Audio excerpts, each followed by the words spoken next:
everyone, welcome back to Museum Diaries. Veronica and Jackie here, coming to you guys from Los Angeles. We have been busy the last 3 months.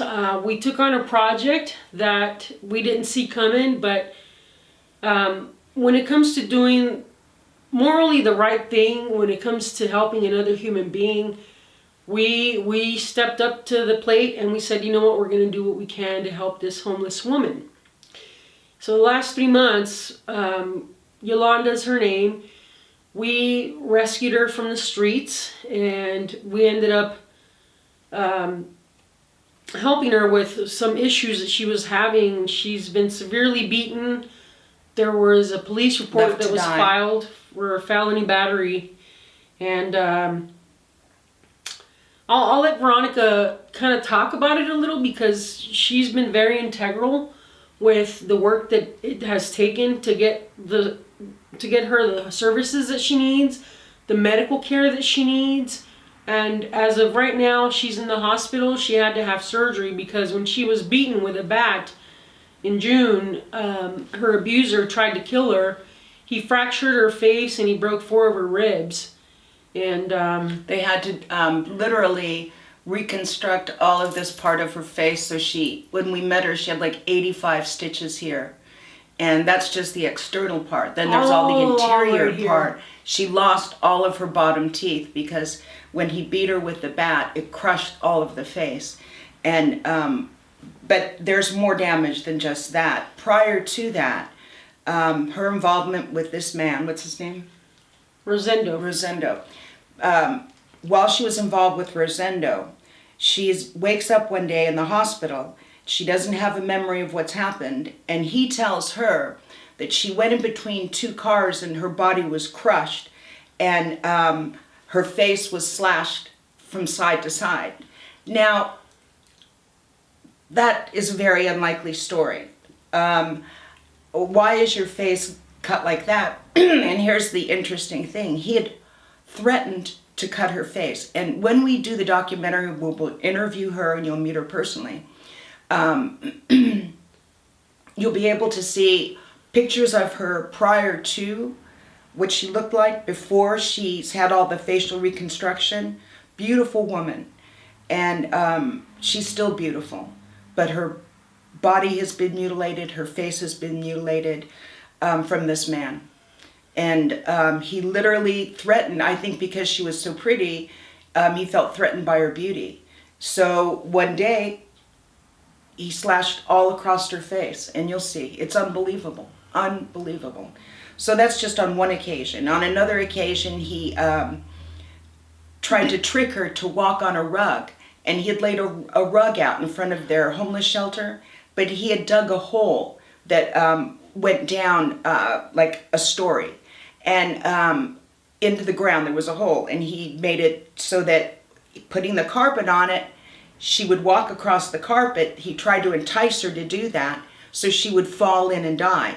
Well, she did fall in, right? And that was when they had to reconstruct her leg and her hip. So she's got metal now in her leg from that reconstruction, from that fall. He thought she was going to die. And the interesting thing is, she doesn't recall ever being hit by a car. She just remembers trying to leave the boyfriend and him grabbing her by the foot and dragging her down, and that's all she remembers. She was in a coma. And she says she doesn't remember being hit by a car. The last thing she remembers is he told her, if you ever try to leave me, I'm going to disfigure your face. And so she ends up in the hospital with a slash in her face and needing to have surgical procedures done on her body so she can have the bone removed and put metal in from that fall. So it's just horrendous. So one of the things that I've been personally working with her on is to let her understand that she is entitled to be respected as a woman, and that no man is allowed to physically abuse you or emotionally or mentally manipulate you. So I've been trying to organize her thinking where she can kind of dissect their interactions in his own words and how it's a manipulation. And so he's just a really, Rosario is a nut. I mean, Rosendo. And one of the things that really raised the flag for me was when he buried all her clothes at the homeless encampment where they were. He buried all her clothes in dirt. And to me, that was very suspicious.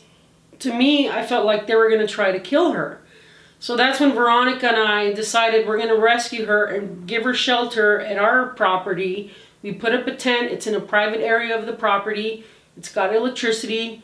She's got a nice, comfortable mattress in there. She's got some drawers so she can put her clothes. And it's what we can do for now. We don't have room in the house, but in order to get her the services that she needs, the medical treatment that she needs, she needed to get a primary doctor. I went ahead and took her to my doctor and got her on a special program where she has her medications covered and she's got her doctor visits covered. And it's been a long process. And Veronica and I were talking about how until there are community centers where the homeless can sustain themselves, or even felons, where there are community centers where people can harvest their own vegetables and their own produce, and it can be self-sustaining, in other words. Right. And until there's any kind of community centers for the homeless like this, where they can shower, they can eat, and they can sustain themselves. Life skills in the process. Yeah, this is something that we decided to do, is to help this woman, and she's now staying here and getting all the medical treatment that she needs. And she's in the hospital right now. She's been there for a few days. They don't know when they're going to release her yet, because part of the reconstruction that they've had to do on her face required that she be rehospitalized again at a later date and take wires out of her jaw and so forth. But I want to go a little bit back, and how this all really started was we noticed that there was a woman. We take our recycling outside, and we put our garbage outside. You do that once a week on a certain day. And we noticed that there was this tiny little woman, and she's tiny. She's probably 80 pounds and about 4'10" maybe. No, she's about 5 feet. Maybe, yeah. She's like just skinny. And she's rummaging, the garbage can is almost bigger than she is, taller. And she's literally rummaging out there and putting things in a bag, our plastic stuff, our trash. She asked if it was okay. We said, sure. And because Jackie is very fluent in Spanish, beyond me, she engaged her in conversation and started getting her story.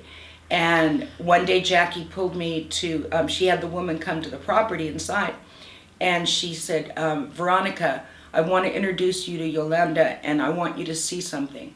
And that was when she had her lift up her jaw for me. And this whole massive area was completely cut and scarred and stitched. From one end of her jaw all the way around to the other end of her jaw. I mean, like all at least 80 stitches. It was just horrendous. And of course, I heard the story about the abuse, and I was immediately, we have to find out what we can do to help her. So she came to the property and asked if we could help her file a police report, and we did. We didn't hesitate. We actually had... The police came over here and they talked to us. They came to the property. They spoke with Veronica and I. They took her statement, Yolanda's statement on the battery that occurred, that put her in the hospital. And as of now, there is a police report filed. And they... for felony battery. The officers that came were very kind and very responsive to what had happened. And they even thanked us for, taking her on and helping her, and which I didn't expect anyone to say that, thank you for, but because you don't think about those things. You think, a job has to be done here. You have to do what you can. So that's what we're basically doing now, is doing what we can. And being homeless, she couldn't have custody of her children. She's got 2 daughters. They're about 13 years old, and they don't live very far from here. They're actually within walking distance. So we got to meet her daughters recently. And she has 2 sons that are older. They're about 17, 18. She doesn't know where they are. The father of the boys won't let her have any kind of contact with her boys. So she's gone through a lot. We're doing everything we can to help her, keep her on the right track. And I should add, the woman is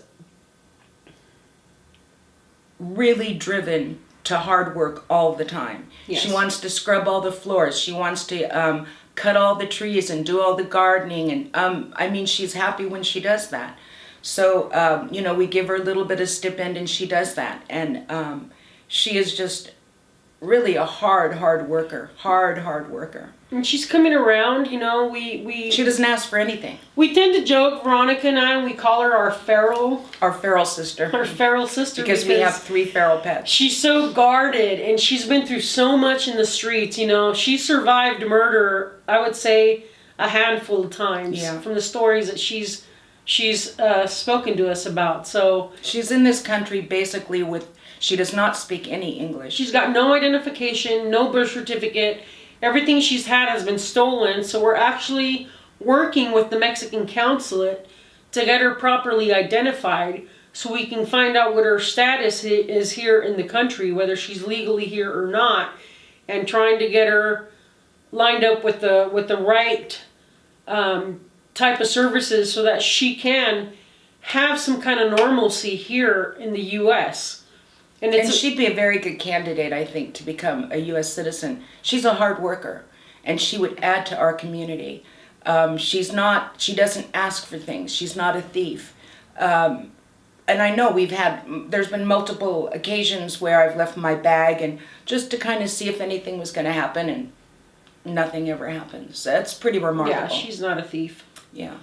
Yeah. She has a lot of integrity. And that, you know, combined with all of her abuse history, says a lot about her character. And she said that when she was raised, she had a very good father and good mother, that she was raised well. But that was in Mexico. And she came out to this country for a better life, presumably. And so one of the things that I am going to require that she does, and I told her this, you're going to have to learn to speak English. Yes. You know, if you're going to become an American citizen, you have to be able to speak English. So we're going to find some books for her that will help her with that transition. She's not computer savvy, but we have been teaching her a little bit on how to use a computer. We have a phone for her. We bought a new phone, and we have a phone service. She needed to have a phone in case of an emergency or anything happened to her while she was out and about. It also enables her to document things, take photographs. If something's going on that needs to be, you know, if something's not right, she can film it and have evidence, you know. So she's very savvy that way about, you know, using the phone and, you know, the different features. She has a quick mind, and she's assimilating very well. So once she's out of the hospital, we're going to sit down with her and do an interview. I will be doing the translation. And she wants Veronica. To do this. She wants to be she on wants camera her life. and She wants her tell life her told. story. Right. That was one of the first things she asked me if we could do. Could you tell my story? You know, could you? And it was like, that's, you know, what a perfect opportunity. We would love to share her story and have her speak her own words. And like I say, Jackie will be doing the translating. Anyway, so that's what you have to look forward to, and it's coming soon. I will end this video with a video clip of her where we walk her to her tent that we put up. So I'm going to include that clip here so that you get an idea of, you know, how she's sustaining herself here on the property. She has access to the bathrooms, the shower, the kitchen. We're providing food for her, and she can't eat a lot of the normal foods that we can eat because she's missing all her bottom teeth. We have to give her a soft diet. So she's on a pretty soft diet. We're helping her with, and I think that this last step with the surgery that she just had this weekend, it's going to improve the quality of her life. Yeah. Because she's no longer in excruciating pain. Right. And she kept telling us and complaining to us that the metal that was used for her facial reconstruction was digging into her gums. Should have been taken out by now. And she never followed up. Yeah, she didn't know how. She really didn't have a car. She didn't have a phone. No address, you know, no purse, so to speak. So she never followed up after the first surgery. And she dragged it on for this long. This was in June. we're now going into October. She's finally getting it all done. Yes. We took her to the hospital. Yes. Yes. So we will fill you in more with more details, and you'll meet her yourself soon. Thank you for joining us, and Thanks we for hope you're tuning all in. safe and taken care. We'll see you in the next Museum Diaries, and you'll get to meet Yolanda. Peace out. Okay, Thanks here for we watching. are. Veronica's going to show Yoli her tent. So it's a beauty.